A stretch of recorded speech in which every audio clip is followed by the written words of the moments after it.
7 տարվա ընթացքում ամեն ինչ շատ լավ է եղել եւ լրացուցիչ կոմպրոմատների կարիք կա։ Հայաստան Դաշինքի հայտարարությանը ինչպես կարձագանք է, որովհետև ասել են կարծես թե հետևյալն է, որ դուք բերեք նաև ԿՊ-ի պակասող ձայները կամ այլ պակասող ձայներ, մենք էլ մեր 28 ձայնը կտանք ձեզ։ Բա դուք իրենց հարցրեք,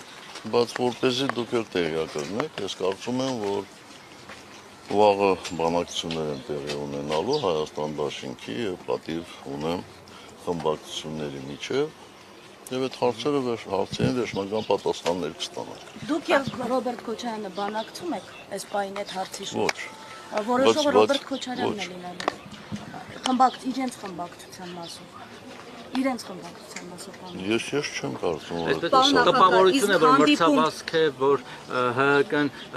Քոչարյանին ու իր թիմին է տուփիկ ուզում տալ, հիմա էլ Քոչարյանն ու իր թիմը ՀՀԿ-ին են տուփիկ տալիս, այսպես փոխադարձ շախ ու մատ անելու։ Ինչ են անում տուփիկ։ Տուփիկ դա փակուղ ու արջ կամ շախ են անում շախմատային լեզվով ասած, որ մատ անեն։ Մենք շախ ենք հայտարարել եւ հայտարարել ենք միայն այսօրվա իշխանությունները։ Մենք ուրիշ շախ հայտարարելու ֆիգուր չունենք։